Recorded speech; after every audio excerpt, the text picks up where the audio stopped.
Bom dia, eu sou o pastor Gilberto e nós estamos nos nossos devocionais diários. E a família como vai é o nosso assunto. E hoje nós vamos tratar sobre as crises da família, lidando com elas, como é que elas vão nos alcançar de alguma maneira.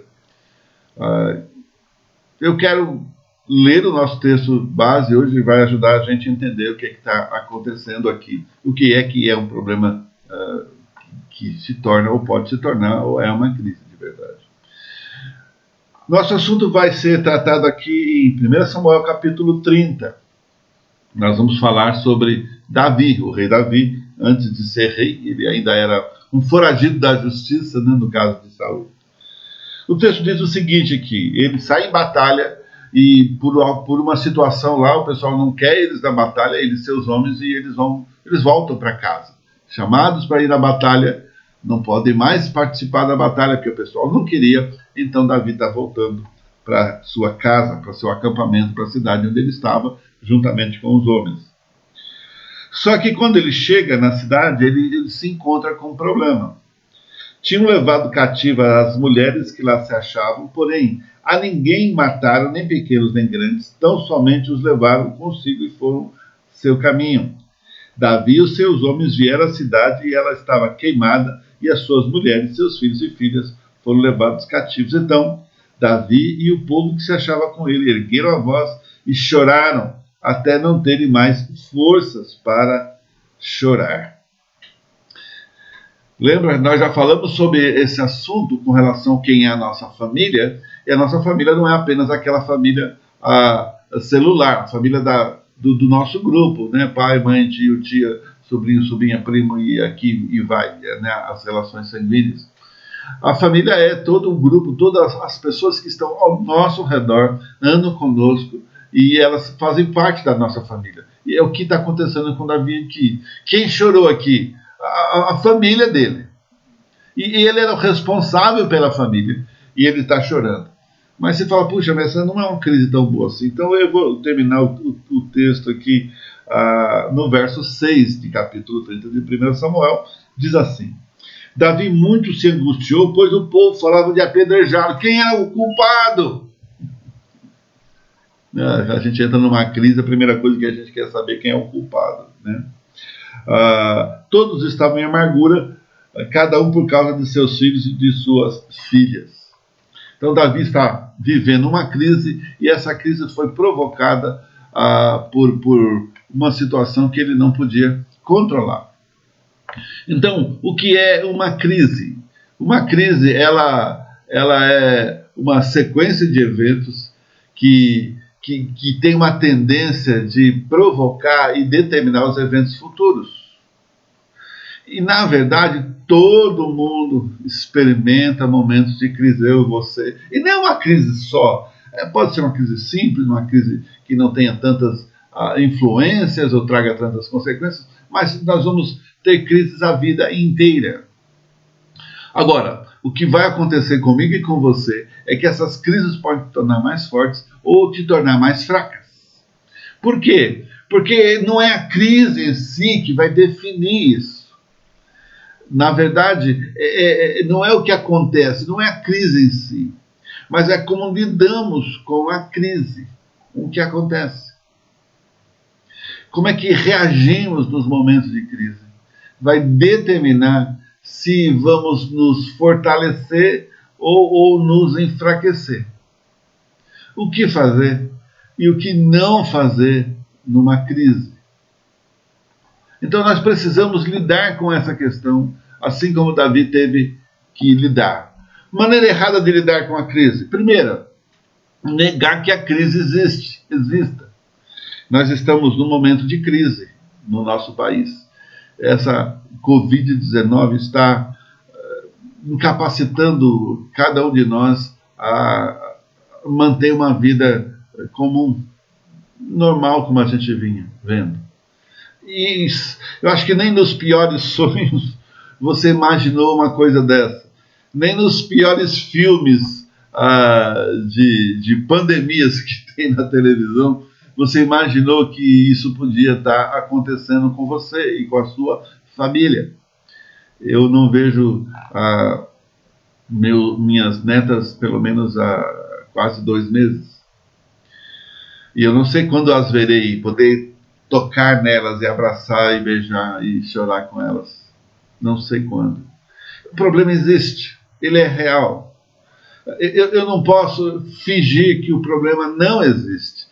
Né? Eu não sou bolsonarista ou contra o Bolsonaro aqui, não me leve a mal nem para um lado nem pelo outro. Eu não sei qual é a sua preferência ou a sua decisão. Isso realmente não é tão relevante com relação ao problema. Lembra, não é o problema em si, mas como você vai lidar com o problema.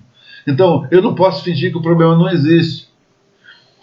Tem que acontecer do meu lado, alguém tem que morrer de coronavírus na minha família, ou perto de mim, na minha família expandida, para que eu acredite que é real. Será que tem que acontecer isso? Eu às vezes vou precisar de ajuda para resolver o problema. Uma das pessoas da minha família essa semana me ligou perguntando se eu tinha condições de ajudá-los com mantimentos, porque tinha uma pessoa da família precisando. E ela tomou o conhecimento e estava procurando outras pessoas da família para ajudar. E eu disse que sim, eu não tinha muita coisa. Nós nos preparamos aqui em casa para uma situação de crise no abastecimento, mas essa não é a hora de pensar em nós, de pensar na família. Eu falei, não pode vir, a gente vai separar uma coisa. Então procurou outros da família, e um deu uma coisa da outra, e outra a gente fez uma boa cesta básica. A pessoa retirou aqui ontem e foi levar. Por quê? Porque não dá para esperar, a fome não espera. Eu não posso culpar os outros pelo problema, bem que eu poderia, né, nesse caso. Os chineses são os responsáveis. Talvez seja, talvez não seja, isso não importa, lembra? A crise não é exatamente o que ela significa, mas é como é que eu lido com ela que vai me tornar mais forte ou mais fraco, passar ou não passar por ela. E eu preciso explorar todas as soluções que são possíveis. Não posso deixar de explorar. É a maneira errada de lidar com a crise. E o contraponto dessa pergunta é a próxima pergunta aqui, né? Qual é a maneira, então, correta de lidar com a crise? Primeiro, enfrenta o problema. O problema existe, você precisa enfrentar, né? E você vai precisar abrir mão de algumas coisas, talvez, para diminuir as suas despesas no caso do Covid, se você não tem condições nem estrutura nesse momento de manter. Segunda coisa, aceita a responsabilidade pelo problema. Qual é a parte que me cabe nessa história? Né? Então, o governo vai ter que obrigar você a usar máscara. Eu tenho visto algumas pessoas vão no mercado e eu pergunto, então, vai ter um mercado cheio de gente. E o pessoal está usando máscara? Não está usando máscara. O pessoal tem usado Lula, não usa Lula. Mas qual é a sua responsabilidade? O problema existe, é real.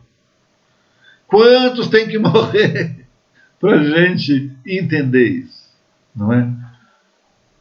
Procure ajuda se for necessário. Se você tem uma necessidade, não tenha medo, receio ou vergonha. Procure ajuda. E dependendo das circunstâncias, situações, você vai procurar ajuda com alguém que pode te ajudar de verdade. Não é? A família está aí para isso. Explore formas de lidar com o problema. Às vezes há várias maneiras de lidar com o problema e você pode aprender a lidar com elas. Tome medidas, ainda que pequenas, passo a passo, para lidar com o problema de forma construtiva. E eu quero concluir da seguinte maneira. Assim como para Davi, assim como para nós, assim como para mim e para você, eu tenho que lembrar que vamos passar por crises. Tempos difíceis vêm para todos. A pergunta é, e você vai precisar responder isso, eles vão fortalecer ou vão te destruir? Deus dá 2 promessas nos tempos difíceis. Nenhuma crise é maior do que Deus pode nos dar para andar com ela. A primeira coisa 10:13 diz, e não sobreveio sobre vós tentação que não fosse humana, mas Deus é fiel. E não permitirá que sejais tentados além das vossas forças. Pelo contrário, juntamente com a tentação vos proverá livramento, de sorte que a possais suportar. Segunda coisa, segunda promessa, nenhuma situação é tão ruim que não podemos extrair algo de bom dela.